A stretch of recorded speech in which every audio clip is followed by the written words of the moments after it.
Hey, what's up, YouTube? This is King Geo in the house. This is King Geo in the house. Today is Vote Blue. And we have our guest today. It's Eleazar David Melendez. And here we go. How are you, Gio? How are you doing, Mr. Melendez? How are you doing today? Great. It was a hot day in Miami, but it's summer in Miami, so we have a lot of those. Can't complain. All right. Oh, that's awesome. That's awesome. So, let me see. Hopefully, some people can come in. Tell people more about you. Tell us who you are. Sure. I'm a Democratic political consultant here in Miami. I've been involved in Democratic politics for about 6 years in every race in the cycle since 2015.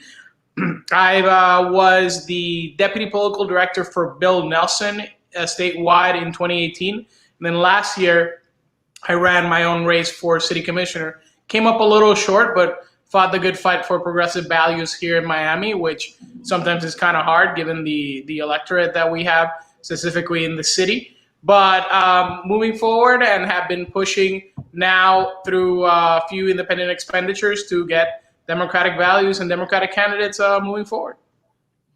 All right, and as you know, interesting that you graduate. Tell people where you graduate from and what's your background, basically.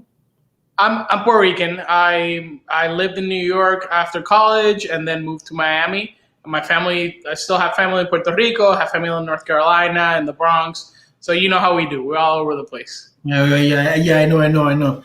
So tell me, so what do you think? What do you think? Okay, then let's talk about in general both Democrat and Republican, because there seems to be a misconception amongst the Republicans that Democrats have not done enough. That Democrats that there's a big misconception going around that Barack Obama didn't do a lot for the Black community or the Hispanic community.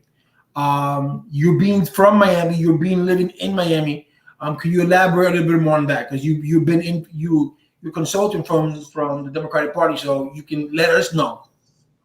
Well, not just Barack Obama, but the Democrats in the past 10 years have been dedicated to our base, which is Black and brown voters, and really going out there and delivering on things like housing assistance, delivering on things around healthcare, and just being there for our communities when it matters, particularly for African American voters. The Obama administration fought tooth and nail mainly through executive orders through the Justice Department to make sure that police departments were put under supervision by the federal government when they got out of hand and when they had policies that were discriminatory, and they did a lot of consent decrees so that police departments would have to follow certain rules in terms of not racially profiling their suspects and so on and so forth. Trump came in and immediately got away with that, and look where we are 2.5 years later after he took away the Obama administration's rules on that, with every incidence of racially motivated police violence causing riots in our streets. That's just one example.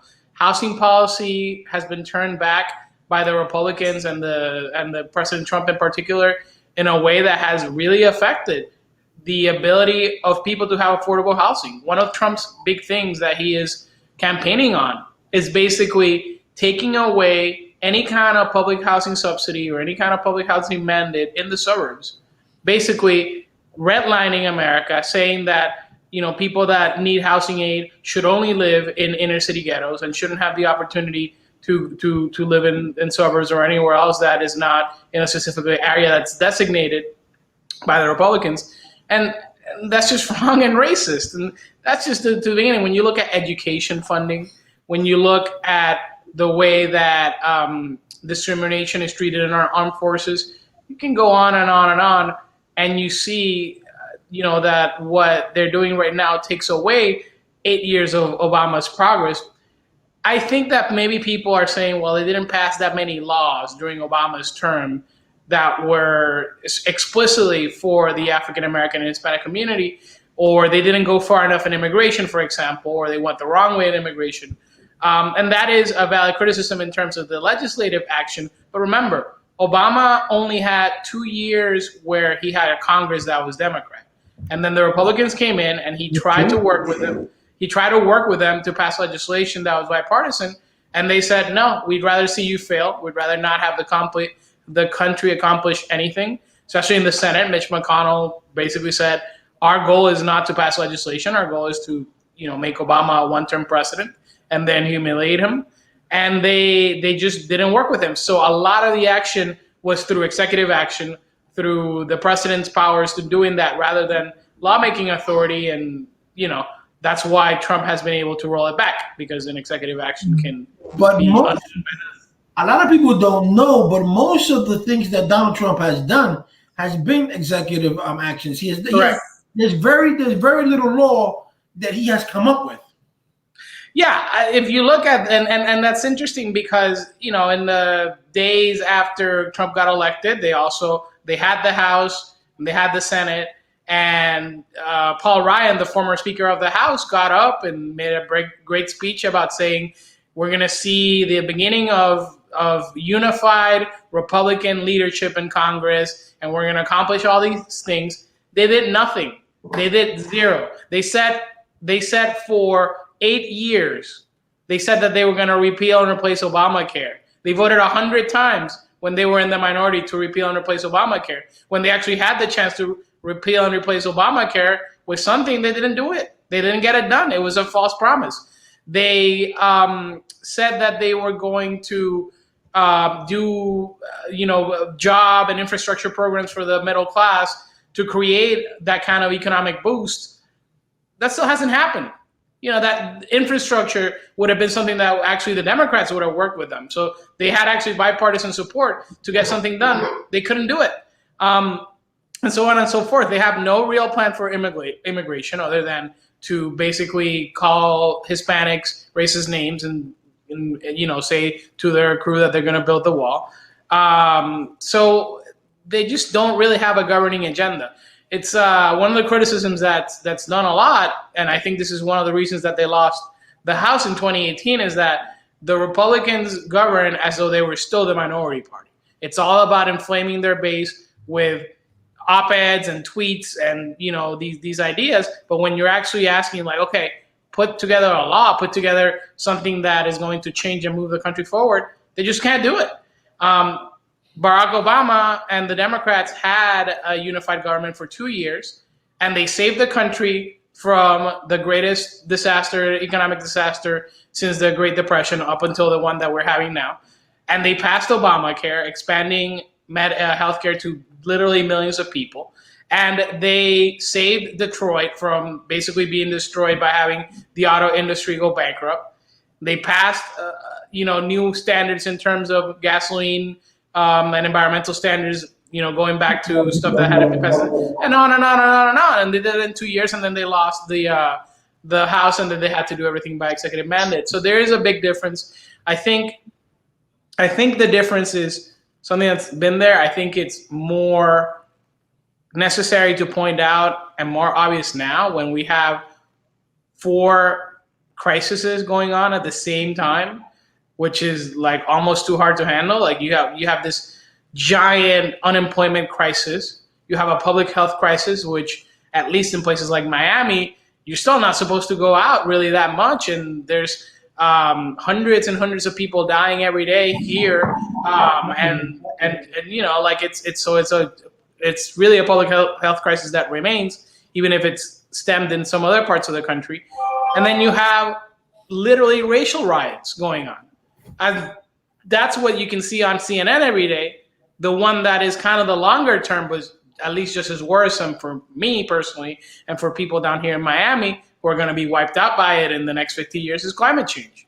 So you have these crises going on, and you have a president and a party that don't want to govern and don't have an agenda for governing. They did not pass a new platform in their convention. They just said, if you look, I don't mean to interrupt you, but if you look at his appointees, now let's get real now.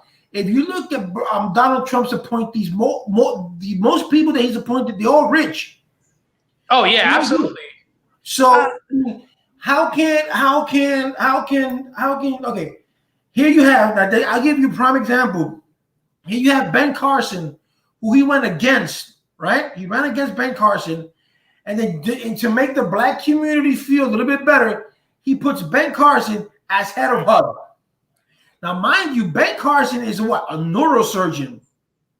What does Ben Carson have to do, or what does he know about housing?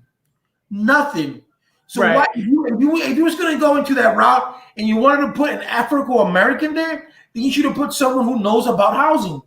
Correct. And what has Ben Carson done other than spend tens of thousands of dollars to get a fancy desk into his office and then lie to the New York Times about it, right? Which in a normal era should have been a scandal to end his tenure as a secretary in the cabinet. But I guess in the grift and corruption era of Donald Trump, that's just Tuesday, right? So it didn't do much. The Bose know nothing about education. She's a millionaire herself. So when you look at these things, he has given power to these people who know nothing about, but yet people still back up this man who in my opinion is like a dollar. Well, he's like, I would say 50 cents short of a dollar. Yeah. And it's important. We go into housing, we go into crime. He's saying that these riots are because of the Democrats. That these things are happening in the Democrat cities. So these things are happening because you chose not to implement or to reinforce what you said earlier that Barack Obama had done before about reinforcing the justice system, reinforcing law enforcement.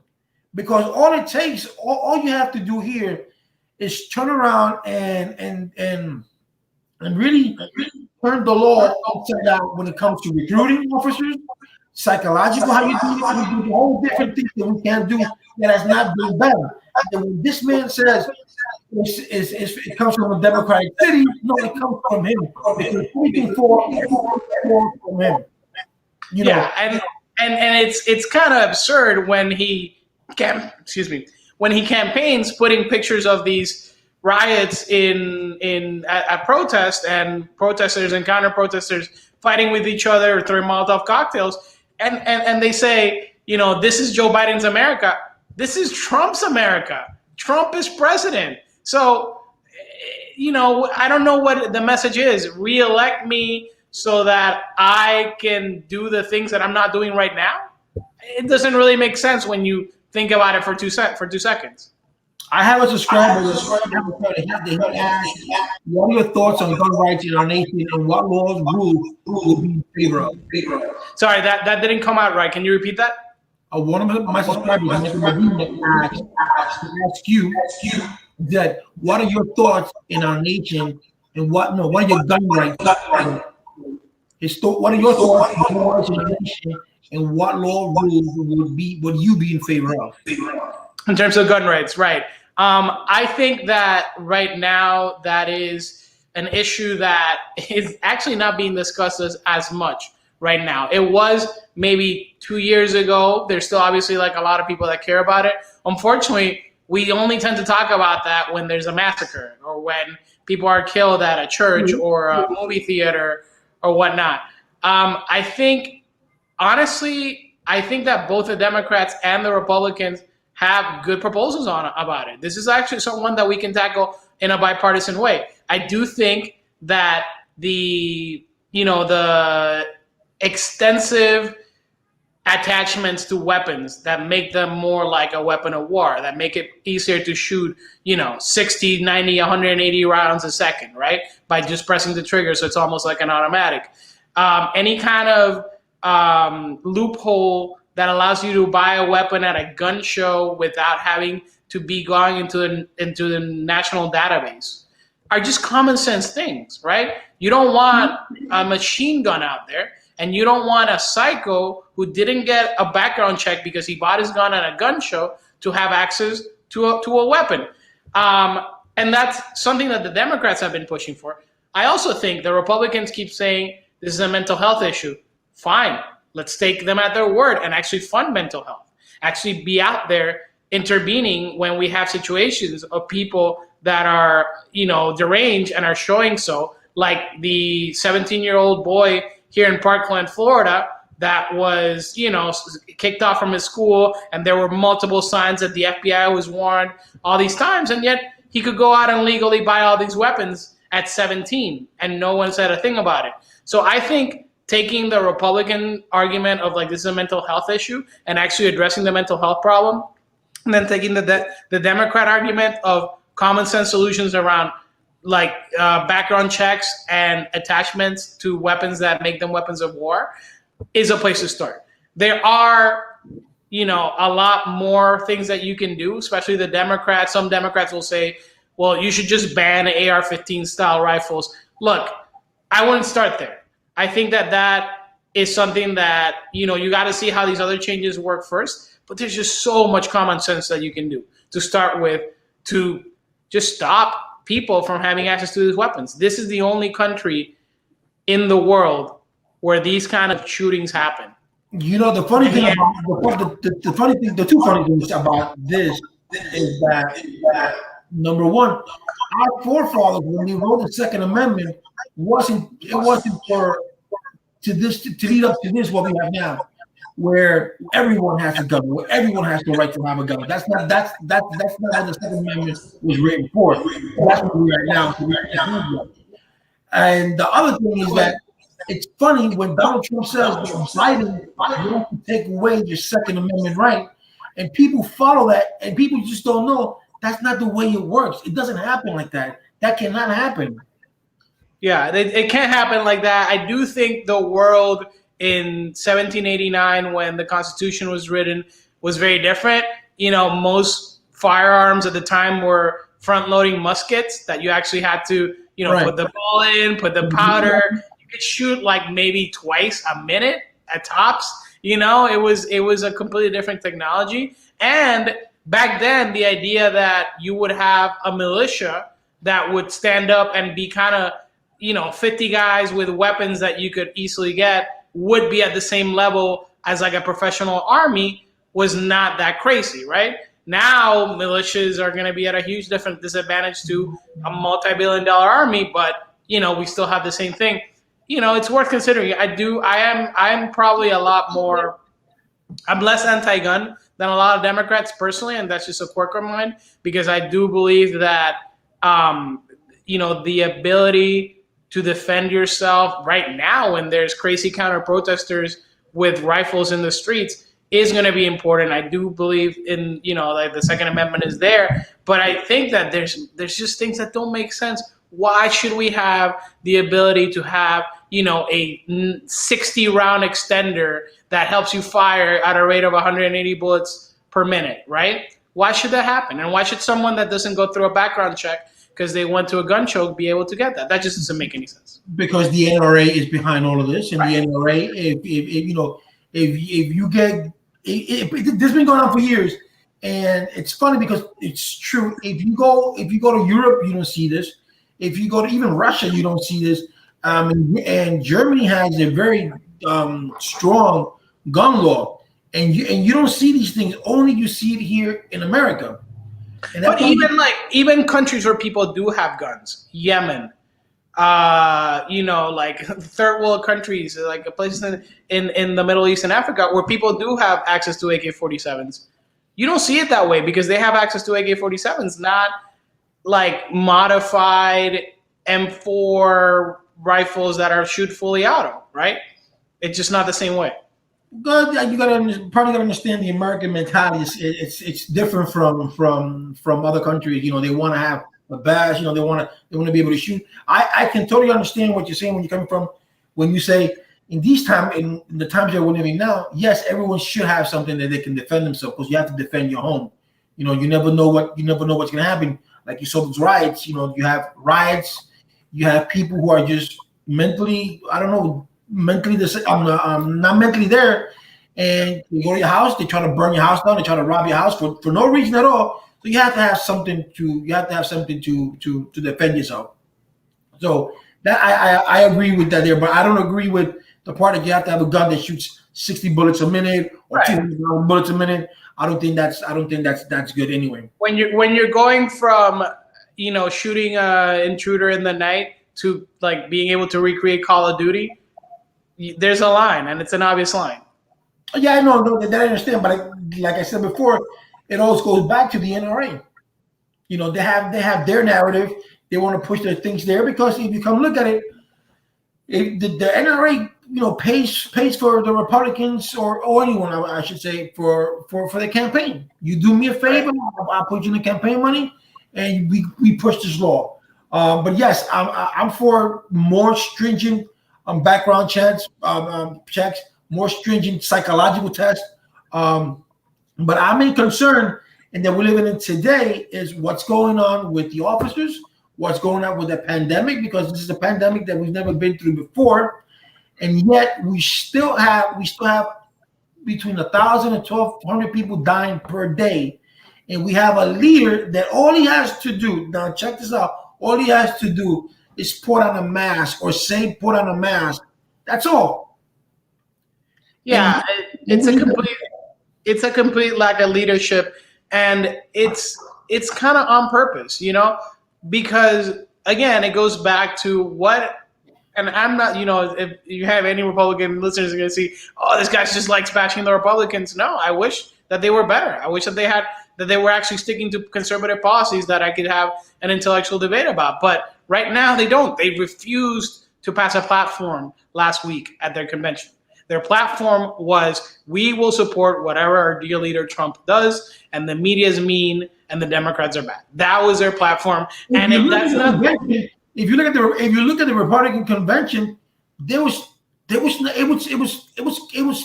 basically screams. There was nothing there that would say, you know what, I'm going to vote Republican because they have good ideas. There was nothing there. Right. And I think that it's kind of a circular feedback where this president sees how popular it stokes his base and how much they love him when he just owned the libs, right? It's just like, let's piss off the liberals and make the media squirm, and let's just keep doing that. And it's like a game, and then everything is designed towards that rather than to actually accomplish anything. And then the things that they are passing are just like kind of like standard, billionaire welfare Republican things that Paul Ryan or Mitch McConnell wanted, and it doesn't make any sense in like they have, Well, they like you said. I mean, they don't basically have anything. What surprised me though was I think it was a month and a half ago when they asked Donald Trump on Fox, if you get elected, what would Donald Trump do on his second term? Right. And he said nothing. He ranted about something. We were playing baseball, and all of a sudden now he's playing football. Right. He had no saying. He said something about, when I used to come to Washington, D.C., blah, blah. So he evaded that question. How can you, as a president, evade such an important question and just ramble about talking about something else? Don't people realize that this is not a coherent answer?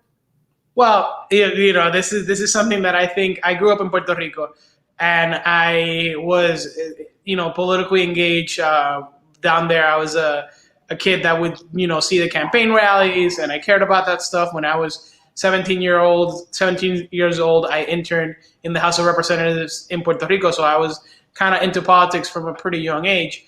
And this is something that kind of reminds me of Puerto Rican politics, right? Where you have the blue party for statehood, the red party for the status quo. And a lot of times they're in this position where they both have an insane amount of corruption in them. Like every year, multiple elected officials and candidates get arrested by the FBI for corruption, extortion, graft, or whatever from both parties. They also don't really have a lot of times a lot of intellectual heft in terms of like, this is what we're proposing, this is our agenda for the future. And then people ask them like, well, why should I vote for you? And they basically go, yeah, we're not really offering much. And yeah, a lot of people in our party are crooks. But you know what? The other side, they're child rapists. They will literally say that. And that is the point where the Republican Party is at. When you have them promoting Pizzagate and QAnon and all these conspiracy theories that are literally saying that the Democratic Party and the leaders of the Democratic Party are involved in an international child cannibalism and rape project, that's because they don't have anything else, so they have to make that kind of stuff up, and it is what it is.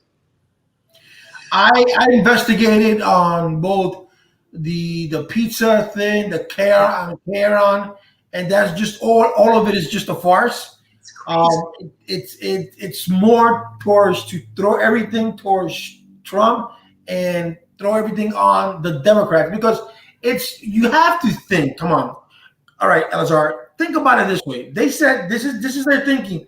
They said that Hillary Clinton, Beyonce, and some other and Oprah Winfrey were drinking child's blood. Yeah.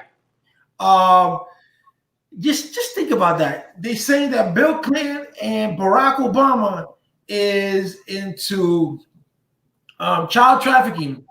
And I keep telling these people, when you're into child trafficking, it's something because you're going to gain something out of it. It's not a good thing to do, but you're going to because these people are going to gain something monetary. I cannot see myself I cannot see a man of Bill Clinton stature or a man of Barack Obama stature do something such a horrendous thing and damage his whole entire life. I just don't see it. I can see if you tell me, well, Donald Trump pinned a girl to a wall and he kissed her and groped her, I can see that because that's who he is. I'm from New York. I've seen Donald Trump. I've heard of Donald Trump. And Donald Trump always gets his way. Yeah, I think, and that is something that perhaps we Democrats have to be better at pushing. What the Republicans have been able to do and the right-wing commentators have been able to do to get people to even entertain that that's a possibility, it's just built over the years this idea that the Democratic elites are just their existence and their lifestyle is basically from Mars. Like they could not be more different from you if you're from quote unquote the real America, suburban and rural America, white America. The Democrats you're basically like a million miles away from you in terms of who they are, what they do, what they enjoy, and what they practice on a daily, what they value. And when you constantly nail that message, nail it every day, and say these people have nothing in common with you, your experience, your values, or what you believe in, then over time, it's like the old fable about cooking a turtle, right? Like you don't throw a turtle into boiling water, you put it in hot, cold water and turn off the heat. Over time, they just hammer this message to the point where people are willing to believe anything wild about Democrats and Democratic leaders when they've been exposed to this messaging, because anything that makes it seem like their values are completely the opposite of your values is now seen as like, okay, I'll believe that. And what could be more against everyone's values than obviously abusing children? So, I mean, I think that's where that comes from. We have to get better at pointing out the fact that the Republican leadership is billionaires trying to get tax cuts for their rich friends. And they really could. We all know that. I mean, you don't have to be because for those who don't know me, but those who know me. I used to be a Democrat, and then I decided I'm just going to vote for whoever for the best person whom I see is fit. Because I don't like being. I'm the type of person that I like to think for myself. I don't let others think for me. So I'm not going to lie to you. I was going to vote for Rubio. But when Rubio was talking too much about Trump and he lost to Rubio, and Rubio lost to Trump, I'm like, no way am I going to give my vote to Donald Trump. There's no way. Not because of his narcissism or his misogynism, not because of that. It's because this man's ego is so high that he doesn't. All he cares is about himself, and all he cares about is millionaires, people who are like him. Right. So how can we have a president that just thinks about people? Okay, people say, oh, he did a tax break. Yes, he did a tax break. And I know a lot of small business people have said that has helped me. That has helped me. That is cool. It's helped the small business people. But you don't talk to the big corporates. Ask how much the big corporates gain. They gain a lot. They get a lot more. 10 times. Just put it this way: Warren Buffett, when he passed that law in one single day, the following day that the tax law went into effect, Warren Buffett made $26 million for doing nothing. It was incredible. And what you see is you have, a point in terms of why people might have voted for him in 2016, right? Because there was this idea that, yeah, like he's an asshole, but he's going to be an effective asshole, or he's going to be he's not going to allow the country to fail because his ego is going to be too big that he couldn't take it if the country fails. So he'll do anything to get the country moving forward, right? That was the argument in 2016. Well, it didn't work, His ego is too big, and then when things failed, he just pretended like they weren't. Well, you can tell his ego's too big because here's a man who says, "Oh, we beat the Democrats in ratings. Oh, we had a crowd of 100,000 people. Everything for him, it has to be bigger than the other person. Everything has to be. Oh, the Democrats didn't do a good job. He's always talking about how the past administration didn't do this. And to me, that gets me bored. That gets me tired. Just talking about the past administration. Let's talk about this administration. Let's talk about what you're doing." And I have a subscriber here, Blanks for Men, says, "Don't y'all feel like you're packing up against Trump?" And I'm going to respond if you want to respond to that. It's not that I'm packing up on Trump. It's that I'm stating the facts. A lot of people are saying, like, what happened? Like 2 days ago, someone wrote to me and said, but the unemployment it's to the lowest. Even Donald Trump says the unemployment is at its lowest. Okay, let's get realistic. When Barack Obama was president, the unemployment was declining. So when Barack Obama left office, if I'm not mistaken, unemployment was at 4.7. When Donald Trump took office, and now that it's pre the pandemic, unemployment was at 3.5. So in 3 years, what did he do? He lowered it from 4.7 to 3.5. That's 1.2 difference. Right, and it was going the base. Look, I do want to respond this way. So, okay, let's not hit on Trump. Let's not back him up. Let's stop talking smack about Trump, right? Let's talk about what Joe Biden, for a second, and a Democratic administration would be able to do. If Joe Biden gets elected and a Democratic Congress follows him, in the first year in office, this country will have a $15 an hour minimum wage. This country will have expanded health care to millions of people that don't have it right now. This country will have the most expensive childcare program so that little kids can be taken care of, and little kids and up to like pre-teenagers can be taken care of after school, right? Which is important from, like small age development to like not falling into a gang when you're 12 or 13, right? We will have more than that we've had since Head Start. We will have a plan to create clean energy and run everything on clean energy in this country so that Miami and half of New York doesn't disappear in the next century by 2035, something that we've completely thrown away in the past 8 years. And we'll have international relationships that have been destroyed with Europe, with Africa, with the Middle East, be able to achieve something and be able to be a leader. Right now, America is no longer a leader abroad. There was a peace deal that was passed this week that America had no part on. That's the first time in 100 years that a peace deal in the Middle East is done and America is not a part of it. And that means that we don't get to enjoy that peace and be sure that we're in that place where we're at peace with the rest of the world. So that is all those 5 or 6 things that I just mentioned. Forget anything about Trump except that he's not going to do that.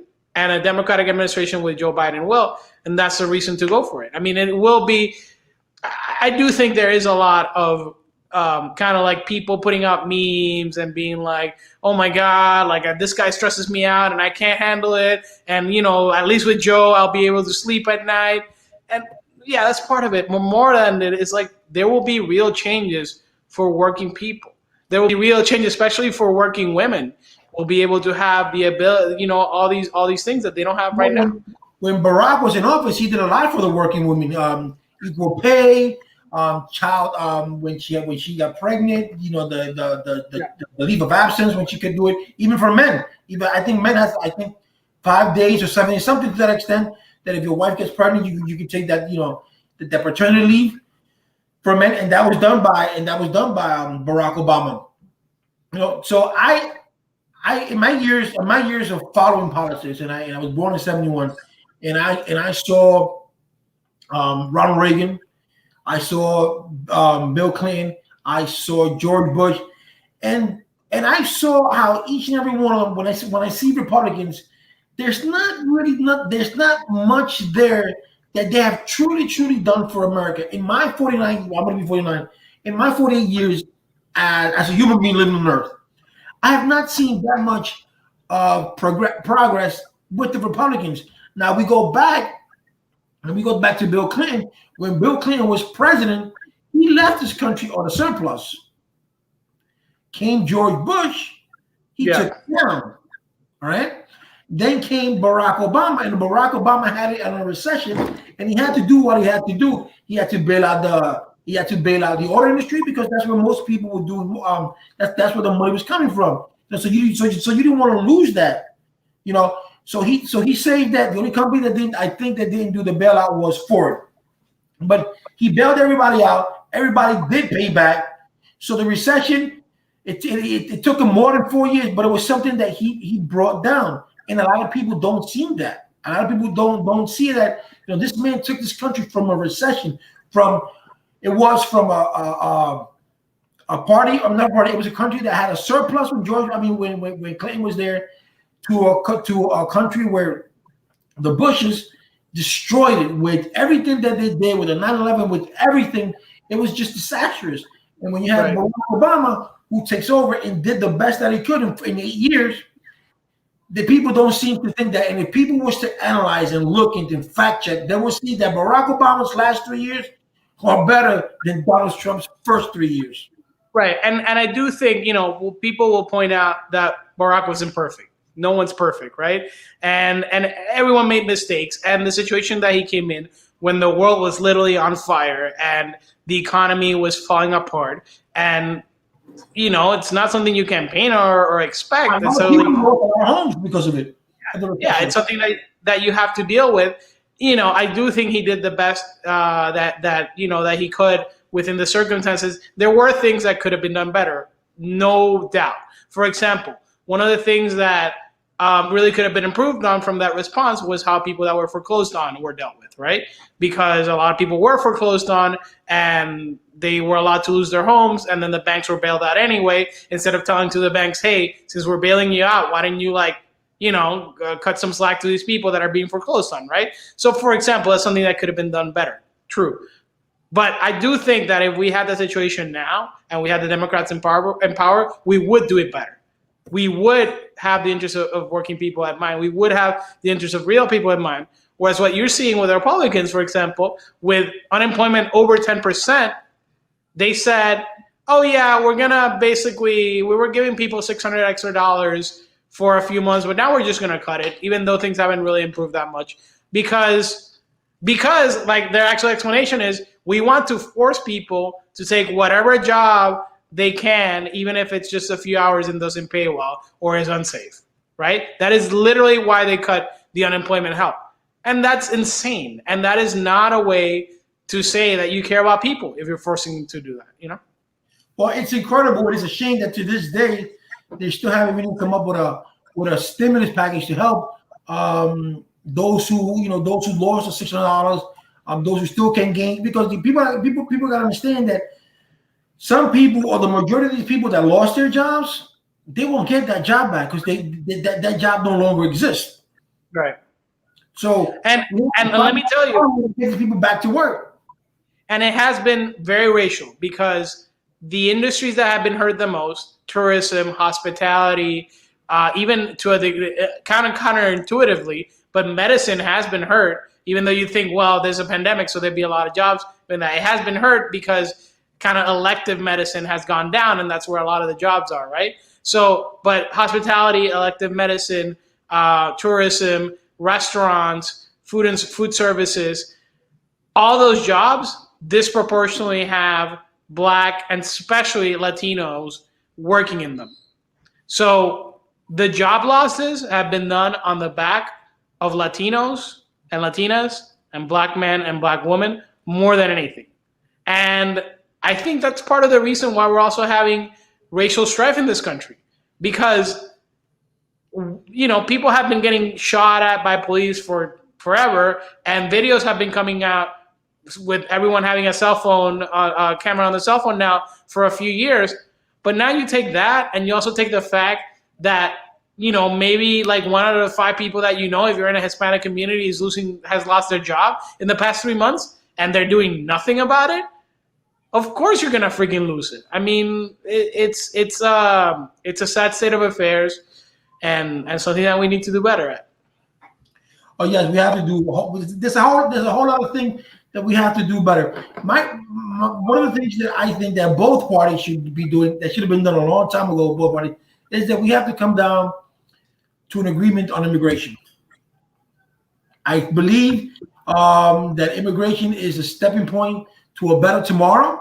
A lot of people they're like, well, immigrants steal our jobs. That's not the way it works. Immigrants don't steal our jobs.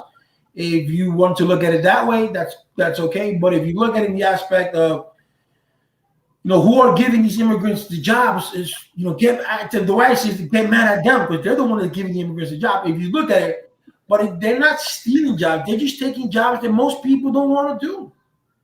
Yeah, I find it interesting. I think that maybe in the George Bush era, the conservative argument was immigrants steal our jobs. And, that was kind of disproven. Not only do immigrants are not really taking the jobs, except the jobs that, other people don't want to do normally, and creating jobs, right? Because immigrants create economic activity. Immigrants buy things. They create businesses that hire other people. The economy grows and everyone benefits from that. But it's interesting. I think that was an argument that was made a lot more maybe in the George Bush era. I think now the argument is just plainly racist. Like, immigrants are not like us. And this culture of this country should be white, Anglo-Saxon, Protestant, and Christian. And those immigrants aren't that. And that's awful and that's dangerous. And that also allows people to be in a place where they see little kids in cages separated from their parents, and they say, don't care. They're illegals, so don't care. And that's awful. I mean, that is how you desensitize our entire population, by doing that, so that 5-10 years down the line, people like you and me end up in cages too. Well, put it this way: this whole country is built on immigration. I mean, the true Americans are Native Americans. So we're all immigrants in some sort of way. And it's true, immigration does create jobs. Besides the people say, cheap labor, that's not the point of being cheap labor. The point here is that they are doing jobs that most people won't do. They're if you catch someone, I mean, and it's also it's called math. I mean, if I have to build something, and you're charging me $30,000 to do it, and I can get it done for $10,000, the same amount of work, you're gonna do it. It's called business. Right. A lot of people don't see it that way, but that's the way it works. So, and they're not. If you look at it, immigrants are not taking those jobs that they say that they're taking away, because they're not. They're taking away what do they do most? Construction, right. Electrical work. They work in farms. That's something that you don't see a lot of Americans do. How many Americans do you see pick cherries from a farm? You don't. And how can you say that jobs are being taken away when, as you said, with Obama, the unemployment rate was less than 5%? So exactly. They're taking away the jobs, but there's still enough jobs that 95% of the willing population is working, because unemployment is less than 5%. So what jobs are they taking? The numbers don't make sense. If you told me unemployment was at 30%, we're talking about something different.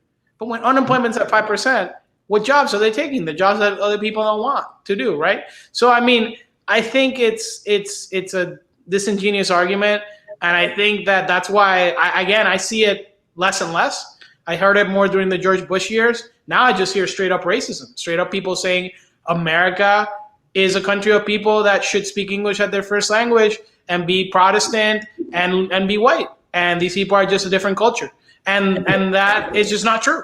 And the United States don't have an official language. People don't know that. I don't know if it wasn't George Washington. It might have been Benjamin Franklin. One of the founding fathers actually proposed that the official language of the United States in the Constitution be Greek back in the founding times. Because think about it, they just fought a war with the English. They didn't like English. Oh, They didn't like the English. That makes So sense. they, That makes sense. so this is like a not a thing. Look, I think I do think there is one thing that I will say: the Republicans message better than the Democrats, and we Democrats have to get better at it. And that is the idea that Democrats are somehow ashamed of this country, or don't think that this country is good, or that they want to destroy this country because they don't like it. And the Republicans have been able to push that message, which is untrue, forward. And we have to show that that's not true. We have to show that we're proud of this country, that we serve this country in every level, and that we love this country so much that we want to see it be better. And that wanting something to be better and working towards it being better does not mean you hate it or you think it's the worst thing in the world. It means you love it so much that you want it to improve. And I do think that a lot of the support that the Republicans get start with that, with people feeling, look, I love my country. Maybe I served my country in the military, or my family did. Maybe I just have like a strong history where like I think America is the best. And you can think that America is the best because there's a lot of things where America is the best, and still think that there are areas where it could improve.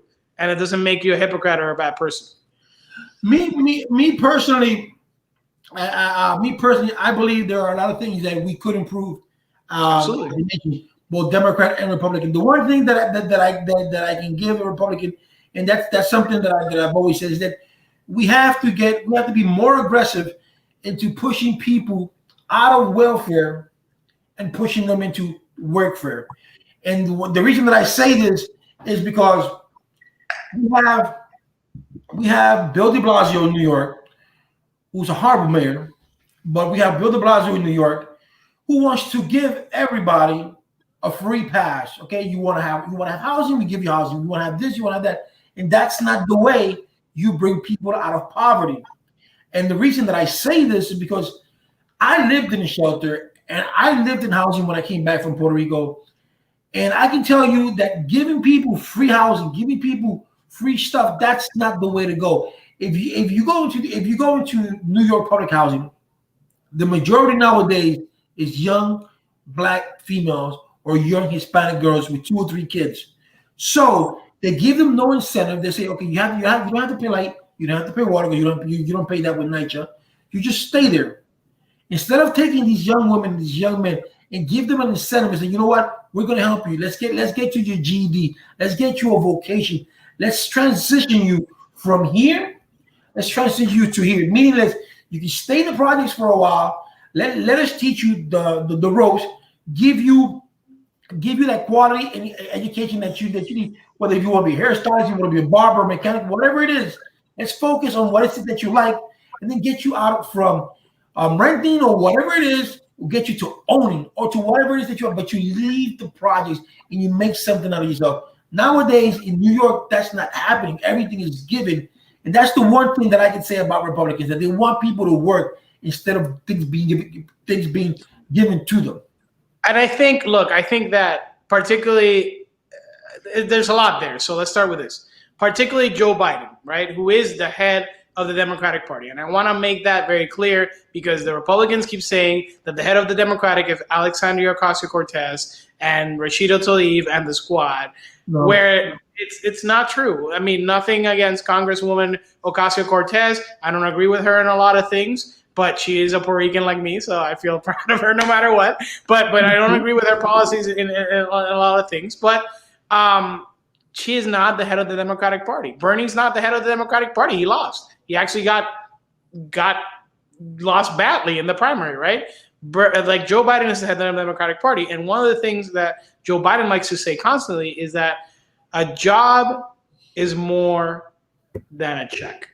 A job is about pride. A job is about mission. A job is about identity and being able to go back home and face your family in the eye, look your family in the eye and say, I am a useful person in society that you can be proud of and things are going to be okay. I love that. I think that is the attitude that we have to have about work. I moved out of New York over 10 years ago, so I don't know exactly the situation that's happening there, so I can't comment on it too much. But I'll say this: I think when you want to push people to work, that is good, but then you should have a situation where work is worth it, right? If you have a situation where people are making, like they are in the state of Florida, $7.95 an hour before taxes. So it comes out to, 6 and change after taxes, which working full time is going to be $240 a week. $240 a week. So maybe 250 something dollars a week for working full time. But both parties haven't done anything in years as far as federal wages. Right. So the Democrats are pushing right now. They're saying we're going to raise the wage to $15 an hour. That'll mean that if you work full time, you will make $600 an hour. You're still not living high on the hog at $600 an hour, but that is something that you can go home and actually save towards buying a house. Buy food that's good for your kids. Maybe buy not be afraid that your hoopty is going to break down because you only have a $400 car. You can actually do things where you are out there and say, this is worth it to work. You're saying right now $15 an hour, and the Republicans right now are saying, yeah, but if you pay a person $15 an hour, what do you do? Then you're going to push other employees out because then that company won't be able to pay all these employees, so they'll be cutting down hours. Well, that's the magic of capitalism, right? We have a situation where companies that can't meet the standards of the market go out of business, right?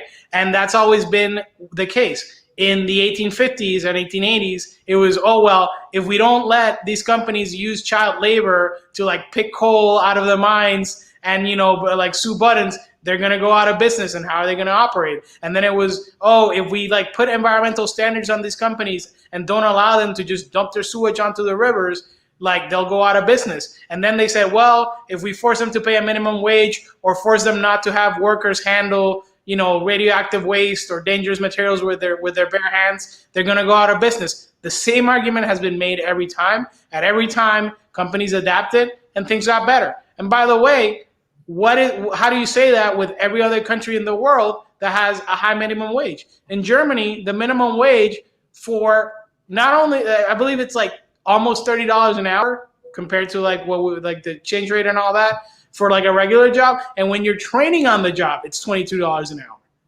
When you're training on the job, that's crazy. But see, a lot of people, maybe you may not agree with me here, but a lot of people like the Bernie plan. Most people didn't like the Bernie plan because it was too expensive. But if you look around the world, Europe and Canada, the medicines is cheaper. They got cleaner streets, better pay. And the reason they do that is because they have a high tax, like the VAT tax. And most of it goes on wealthy people. Remember that. When you're talking about raising taxes, what you're talking about is people that make, let's say, over $400,000 a year.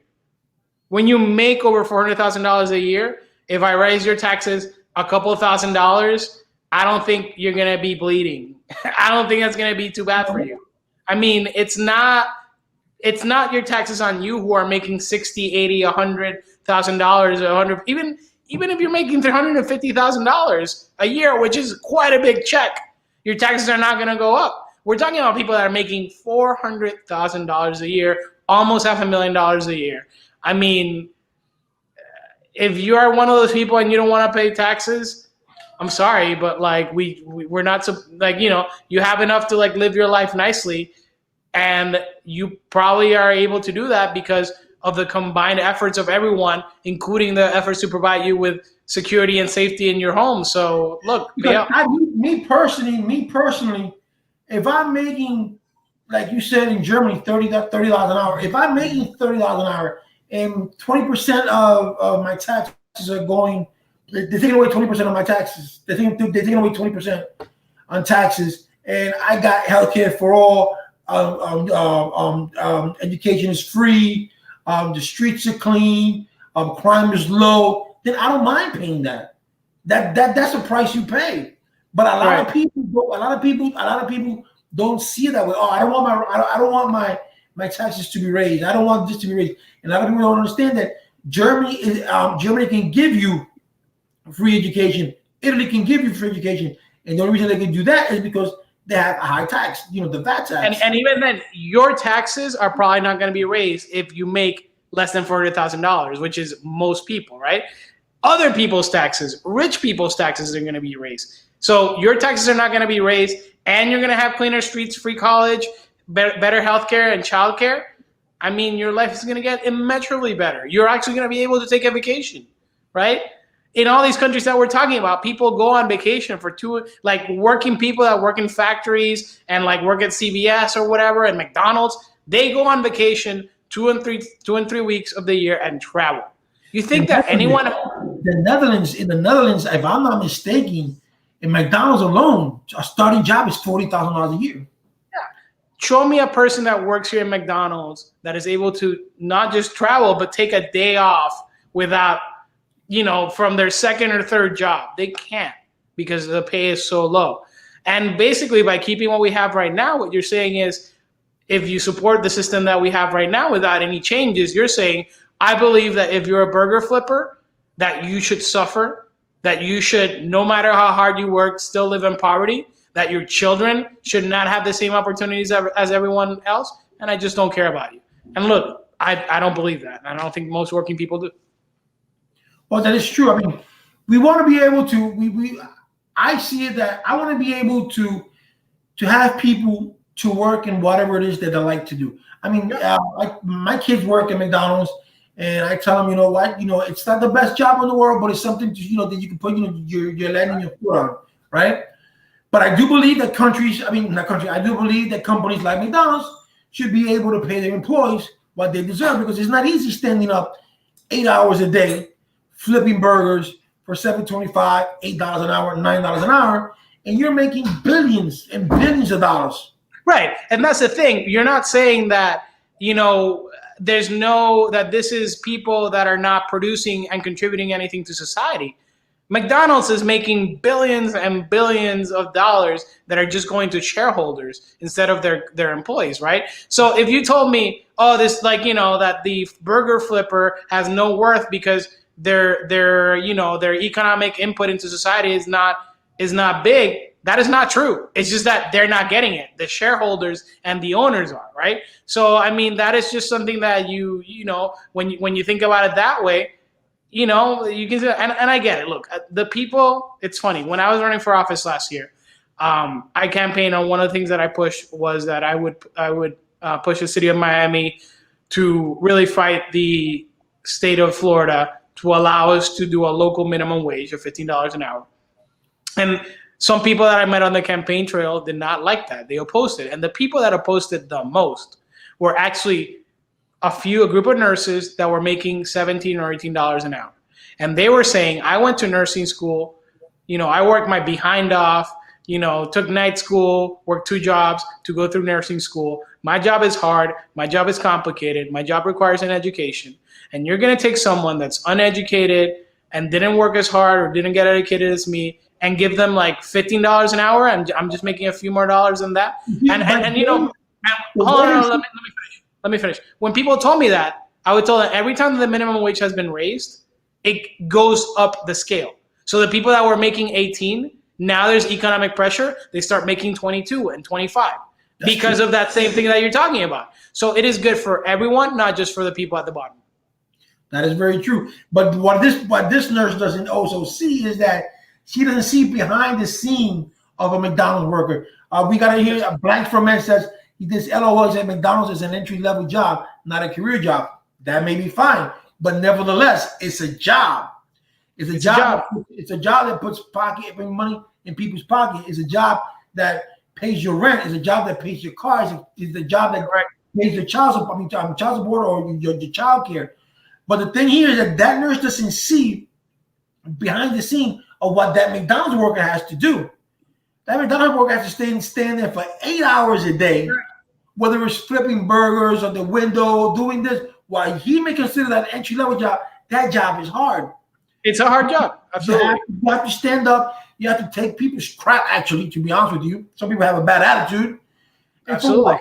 And for A lot of what? people. For minimum wage, it's not worth it. And then the head honcho of McDonald's or the head honcho of Wendy's or the head honchos here is making billions and billions of dollars. Yeah, Like, no, it's that's the way definitely not right. that's the way that nurse. That's the way that nurse has to see it. Not see it. Oh, flipping burgers. It's not just flipping burgers. It's what goes behind that flipping that burger. Because you have to standing up for 8 hours. Sometimes some people don't even come to work, and you have to cover. Sometimes you have to cover 2 or 3 hours of that person's shift. And going back to how we started this conversation, if you keep the system where doing those minimum wage jobs isn't worth it because you're making misery wages, a lot of people are going to choose to just stay home. Like you're saying, just do nothing, just live in their extra room in the public housing project with their friends or whatever, and not pay rent. And that, and people are just doing that not because they're lazy, not because they're trying to cheat the system, but because they looked at their options in life and they kind of are not great, and we're not making anything about that. I don't know what you're saying. Yeah, that is true. And the economy right now is at a point where it keeps dwindling and dwindling and dwindling. Now, mind you, this is a man who's supposed to be a businessman. One of the things that I did not like about Donald Trump is when he went to Puerto Rico and he threw paper at the people as if we were dogs. That I did not like. And he has done nothing for Puerto Rico. He has done nothing to me. He has done nothing for the Latino community or the Black community. But yet, there's a big movement here in North Carolina that is trying to sway Blacks to going from the Democrat to the Republicans. And being that you're a Democrat, what can you say to those young African Americans, to the young Latinos that could say, you know what, stay with the Democrats? Because I think that the main thing is, like you said before, you should vote for the people that are going to do something for you, and you should vote for the people that are going to deliver for your community. And Democrats are committed to that. Democrats are committed to making sure that, first of all, you're taking into account and the history of oppression and the challenges that people face because of their skin color or ethnicity are not forgotten, or we don't pretend like they're not real, like the Republicans do, right? So number one. And secondly, a lot of the things in terms of how we are in this country, because we've been discriminated for so long and haven't been able to, for example, create generational housing wealth or, have like access to the same healthcare that other people. The Democrats are looking to fix. These are all things that will not happen in a Republican administration. For Latinos in particular, I would say that this administration has shown that they are willing to call all Latinos dirty, poor, criminal, profile you, and basically unleash on the world this image that we are lesser and we're subhuman, put children that are brown in cages, and normalize people treating us like less than people. That is very dangerous. yes, it is. Now that you mentioned cages, I read the other day where they said that the cages in immigration were used by the Obama administration, and to that I told the person, yes, they were used by the Obama administration, but they were only for 24 hours, and then they were sent back with their families. With this administration, that's not the case. Right, and I think, look, it's a fair criticism. Again, Obama didn't do everything perfect, and I think that they if we had the media kind of focus on this at the time, there would have been outrage about this as well. But I think the difference is this: in the Obama years, first of all, they weren't separated from their families. It's very different to have a 3-year-old, that is separated from their parents at the border, that their parents are put in adult prison and they're put in a detention center, that they have no relatives, that they're literally having their diapers changed by like other strangers in this cage that are there with them or just ignored in a corner, that they have no one to take care of for them, that they are, as happened here in Homestead, Florida, exposed to sexual abuse because, again, they don't have adults that they came in with taking care of them, right? All these things that happen when you separate children from their parents and then put them in cages for extended period of time. And finally, in the Obama administration, it happened as an administrative kind of goal, right? Because basically there was a surge in crossings of the undocumented immigrants, and they just didn't have space to put them, so they created this situation and then processed them for 24 hours and then let them go. The Trump administration specifically did the policy of separating children and putting them in cages in order to scare parents into not crossing the border. And that is documented, and that is part of it. Cruelty is the point. In the Obama administration, cruelty was a byproduct, and I'm not saying that if you were caged in 2007 or 6, still different than 2017 or 18, fine, for you as a person, right? But in the Obama administration, that was done as a stopgap measure while they figured something out. Here, they did it because specifically they wanted to be cruel and they wanted people to be scared to cross the border because their kids will be taken away from them and probably molested or abused in a cage somewhere in Texas. That is inhuman. That is true. I do agree with you. Yeah, I agree with you in there. Now let's go to another thing that you have mentioned that you don't like Ocasio on. She's very strong on climate change. And yeah. I mean, climate change is something that we all have to agree on if you believe in science. Since I was a little kid, my teacher used to tell me if we keep on using aerosol, the ozone layer is going to thin out, and once it thins out, we are screwed. And you can see that now in places where it's supposed to be hot, it's cold. Where places where it's supposed to be cold, it's hot. How can this man, as a president, not believe that climate change is not happening? Right, it's a hoax from the Chinese, right? And now that he has it with China because he blames him from the coronavirus, it's going to be more against that, according to him. Look, I think that we are seeing the real-time effects of climate change here in Florida. Things are flooding, things that you can see that buildings have high water marks that clearly were not there when they were built 30 or 40 years ago because they just don't make sense, basically, where the water gets when it's front of the water.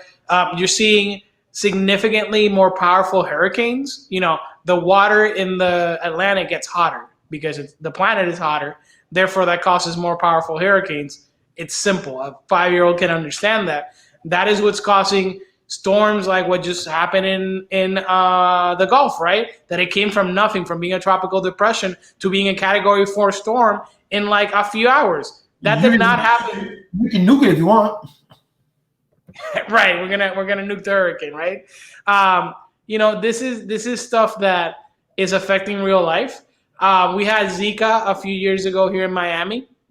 That kind of mosquito-borne disease is going to happen more and more often, and in places where it's usually not happening as the weather gets warmer, and just it's not just flooding and disease, it's things that we can't predict, right?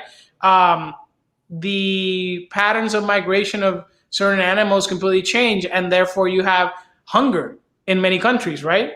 Where they're used to fishing and now they can't. And then hunger leads to war. I don't know if you remember the Arab Spring in 2011 and 10, which was, a movement that started across a few Arab countries where they had dictators and people started democracy protests, and then they had political upheaval and revolutions and all that. A lot of people don't understand that the main driver of the Arab Spring was the fact that grain prices quadrupled in Africa that summer before. And that affected us too, right? But the fact that our Wheaties are $1.50 in the supermarket instead of being $1.29 is something that most Americans are not going to notice. And if you notice, it's okay, 20 more cents. But in sub-Saharan Africa, where you literally only earn enough to buy, a pound of wheat a day, and that's what you're going to eat, and suddenly you can only buy a quarter pound, and that's not enough calories, guess what? That's what puts people on edge, and that causes revolutions. So that's what climate change causes. It actually ends up causing insecurity and war. And I do agree that we need to lead on that. I think that the Biden campaign adopted some very strong goals from the Green New Deal, including having 100% clean energy by 2035, which it's a moonshot, right? It's like when Kennedy said that we're going to be on the moon by the end of the decade, right? Yeah. That is what that is. And I think that we're going to be able to do it. And I think that just shows and goes against what people are saying, that Democrats don't believe in America. Democrats believe in America because otherwise we wouldn't believe that we can accomplish this. This is something that we're going to need to work together as a country, that we're going to need our greatest scientists and entrepreneurs and minds to get on. The government's not going to be able to solve. The only reason we're doing fossil fuel is because it makes money for the rich. Right. I mean, it's just an industry that's been entrenched, and it's just the way it is. You know, the whale blubber industry. Don't you remember, what was it, 6-7 years ago? The barrel of oil rose to $120 a gallon. I mean, a barrel. Right. And that's because we were in somewhere, not we, but the nation was supporting fossil fuel. We got to get away from fossil fuel if we want this country or the world in itself to survive another 50 or 60 years. Right. Look, in the early 19th century, most of energy, like lights, like street lights and whatnot, was powered by whale blubber, right? It was a whaling industry was huge, and all these whales were killed to take out their fat and distill it and use it for all kinds of things. And then we stopped. We stopped using that as an energy source. And I'm sure that a lot of those companies that were big and powerful didn't like that, but we evolved as a species, and that's what we're doing here. Well, the Republicans don't see it that way. Well, maybe they should go back to using whale blubber lamps. I don't know what to tell you. I know. I don't know. I don't know if their mentality it's so different. And the funny thing about it, the funny thing about it is this, that what changes me is, like, look at this young gentleman. He says, Blackstone says to me that if you own a business and employees, you would not pay $40,000 to flip a burger. Now, me personally, I've worked in the food industry for 25 years. I'm a supervisor. If I own the business and my business is producing, and I see that Eleazar is making my business produce, yes, I will pay Eleazar $40,000 a year, even if it is for flipping burgers, because he's making my business. My business is flourishing. So why not make you a happy employee, because you're making me money, basically. That's what you're doing.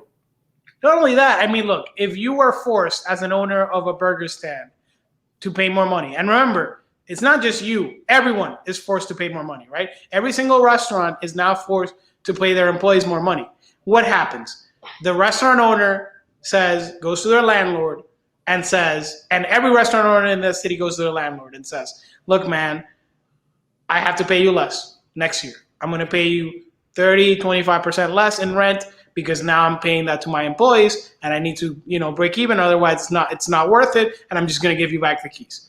And when everyone does that, rents go down, because it's not like the restaurant owner, the owner of the space, of the actual physical location, is going to be able to say, okay, go away, I'll rent to another restaurant, because the next restaurant owner is going to tell them the same thing, right? So it is about basically having working people and people that work with their two hands for a living make more money, and people that just sit on passive assets and collect money without doing much make less money. That's the end of the end game.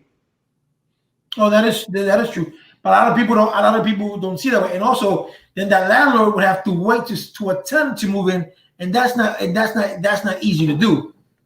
Right, it's not. And all the other restaurants are going to have the same issue of also paying their employees a high wage. So no restaurant's going to offer him, the current going rate.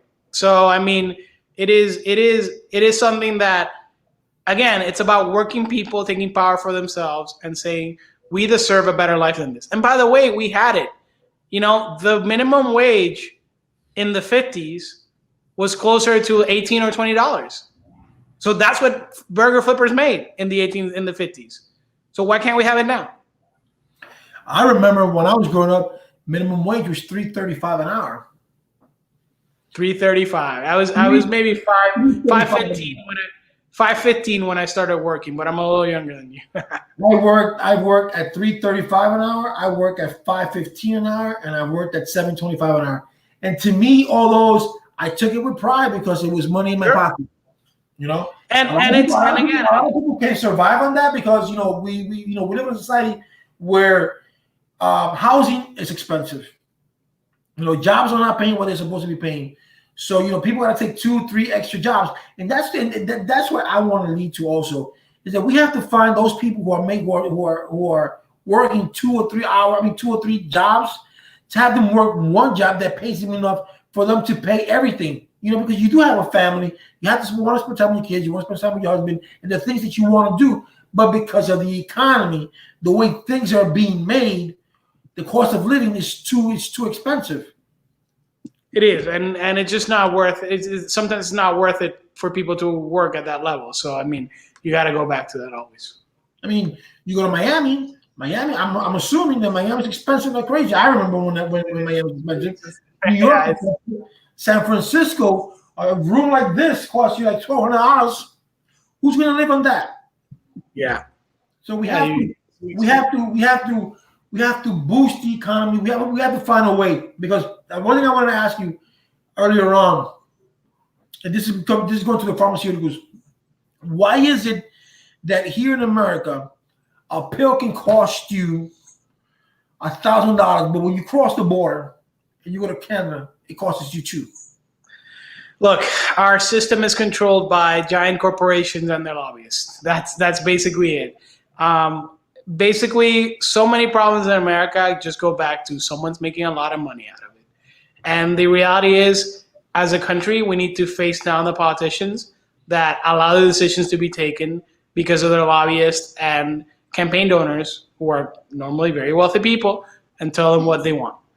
And that's it. Look, a pill costs so much more here because the pharmaceutical industry basically gives millions and millions of dollars in campaign donations, and then pays lobbyists millions and millions of dollars to argue with these Congress people about why they need to do things a certain way and why they'll be sued if they don't. All right, but my question is, why does it happen here and it doesn't happen in Canada or Mexico?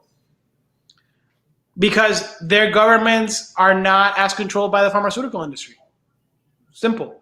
They have a situation where the pharmaceutical industry is not spending millions of dollars to get people elected in Canada or Mexico. They have other industries. The oil cartel is much stronger in Mexico, for example.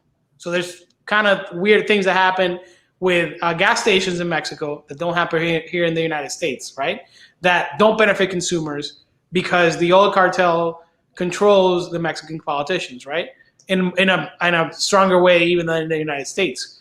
But with the pharmaceuticals in particular, they're just based here, and they have got their claws on the U.S. political system, and this is their cash cow, and they're not going to let go until we force them out. So why don't we eliminate lobbyists? I think it's not an unserious proposal. Look, earlier on in American democracy, the act of lobbying was considered illegal, in the sense that if you paid for someone for lobbying, it was seen as almost like giving up an essential right that was connected to you as a person, which is to address the government and request some kind of change in law.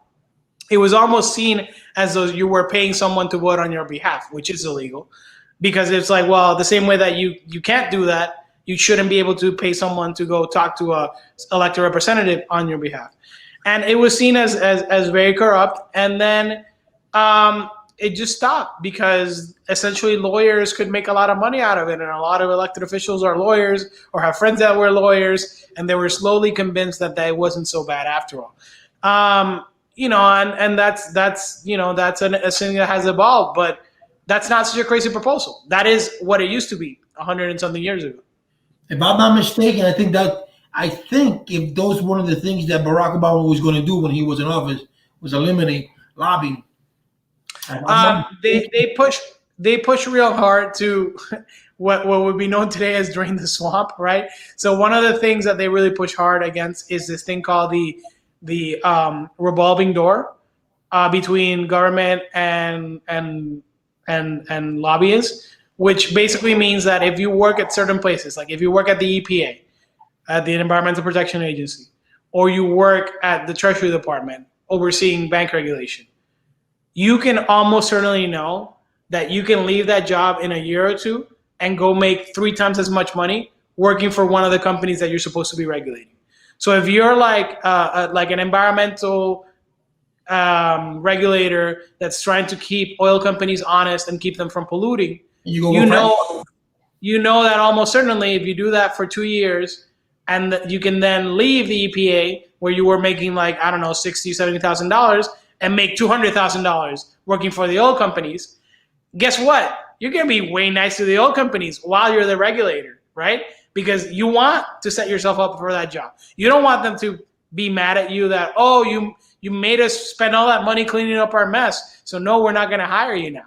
So that's a problem because it creates regulators that are captured by their people that they're supposed to be regulating, and then they don't actually enforce the law. Happens in banking, all regulated industries, happens even in medicine to a degree. So that is something that the Obama administration pushed hard on. A lot of disclosure in terms of who was contributing to campaigns. And now we have the complete opposite. We have people being told, just go talk to Jared and cut a deal so that the Trumps make some money in the middle of it. One of the things that I've noticed that Donald Trump, he did campaign on this in 2016 that a lot of jobs was going to come back, that a lot of manufacturing jobs was going to come back. But he has not said that most of the manufacturing jobs are gone because of AI. We all know that's true. The artificial intelligence. And I have not seen, I bet you if you see his jacket, his jacket still says made in China. And my thing is that as he's saying this, why are we still outsourcing? Why don't we, even to the Democrats or the Republicans, why are we still, some of us still outsourcing the jobs that are here to a third world country or to other countries when the things can be done here? Because I used to remember when I was a kid, when I saw a shirt or pants like made in America. Now everything's made somewhere else. And this is a man who campaigned that he was going to bring back jobs to America, that he was going to bring manufacturing jobs back to America. And that hasn't happened.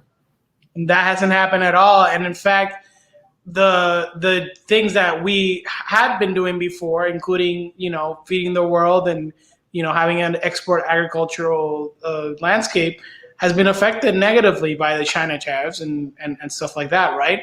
Where we had to subsidize farmers and send them money that they weren't being given before, just cash payments, because their crops that they were exporting and providing were, are no longer economically viable. Even before the pandemic, the farmers were losing money. Right, because of the tariffs that were imposed in China, right? So it's a mess, and I do think that we do need to take into account that some people in this country, we're going to need space for manufacturing. I think that was perhaps the fault of, like maybe the Bill Clinton years where they said, well, if you lose your job in a factory, you can become a computer programmer or something like that because it's the age of the internet. And like that wasn't realistic because some people are just not cut out to be computer programmers. They're cut out to be a factory worker, right? So I do think that we need to get better than we have. I think honestly, Bernie had some of the best plans in terms of that, in terms of like keeping jobs here and being protective of our manufacturing industry. Even though I didn't vote for him and I don't agree with him in some things, and a lot of things, I do think that in that particular area he was really strong. And we just have to go there. Yeah, that is true. But it's something noteworthy that we have to expand. I want like I tell everybody is like when Biden was saying college for all. Everybody's not college bound. Everybody doesn't want to go to college. But there are people, 9 out of 10 people have a dream. So whether it is cutting hair, becoming a plumber, becoming an electrician, whatever it is, I believe that we should go move forward to more of a vocational route than more of a STEM route. STEM will always be there. We will always have scientists. We will always have mathematicians. That we will always have because those are people who are like that. But for people who are not like that, then we should lean towards, okay, let's go towards the right and say, we'll do your vocation. This is what you like. This is what we'll do. There are a lot of programs out there that does that now. Agreed. And by the way, that was one of the biggest and unsung victories of the Obama administration was promoting 2-year colleges and vocational schools 2-year college enrollment under Barack Obama exploded. And those are the people that are your medical office assistants, your forensic technologists, all kinds of jobs that you do from a 2-year college that are good jobs, in electrician, AC, HVAC fitters, like all kinds of stuff. And you had a president that really pushed on that and delivered on that. And now we've gone back on that. And what we have is a lot of these kind of predatory private colleges cutting up the slack, and a lot of people getting in a lot of debt, like hundreds of thousands of dollars of debt to be like an HVAC technician. And that's just wrong. No, that is true. I mean, I think if you're gonna, I would say if you're gonna do the vocation. Work. I would say work for the city for a year or two. Give back to the city. Then, if you want to work for another company, go work for another company. If you want to stay with us, stay with us. If you want to open up your own business, open up your own business. But that's the way I see it. You gotta, for people to be incentivized, because if you don't incentivize people or you don't motivate people, people are not going to do it. People are just going to say they prefer backing up. They prefer saying, you know what, then I'm just going to stay on welfare. I'll work off the books because I make more money doing this. I make more money doing that. That's where we have to move forward. It's incentivizing. How do we take these kids from the projects that are doing nothing? How do we take them out of that environment and put them into the workforce? How do we put them into the labor force? Actually, sit down with them and say, what is it that you want, and work with that. And that's one of the things that I would like to see Joe Biden do. I would like to see him work more with the inner city kids, with the inner city people, and take them out of that mentality. Because people have to wake up and say, you know what? Just because you live in the projects doesn't mean your life has to be at the projects. I guarantee you that if you passed minimum wage that made it so that these kids can actually work a part-time job while they're in high school or whatever, or just like they graduate from high school and they work a full-time job and make enough to earn a living and maybe move out of their parents' apartment in the projects and all that, people would do that instead of being in the project slinging rock or whatever, because by the way, most people that do that just live in their parents in the projects and are in the underground economy, they don't make that much money, right? But they might make more than $7.25 an hour. So, well, that is true. Well, anyway, so I want to say thank you, Eleazar, for giving me your time and your absolutely. Let us know what's your next project. What are you going to do? Are you going to still run in what is it, 2021 or 2020 or 2022? I'm looking at my next options. I have a suspicion that the guy that won the seat that I didn't win is going to be hauled off in handcuffs pretty soon. So if that happens, I'll be filing for that seat. If not, I'll stay active serving my community. I actually had a great meeting today to help with the county here, with the Miami-Dade County that's doing some programs to help small businesses, and I'm going to be helping some small businesses do that here in Miami-Dade County. And just stay active, stay focused, and see what's next. And look, this isn't about ruling. This is about serving. So whatever way I can serve. Well, you are an inspiration to all Hispanics, all Latinos, all Puerto Rico. Thank you very much for running. If I would have been in Miami, I would have voted for you because I do like your platform. I've been following you for a year and a half. Well, thank you very much. I appreciate for your time. We appreciate everything. And God bless you and be safe. God bless you, and hopefully we can do this soon. Okay, thank you. Thank you.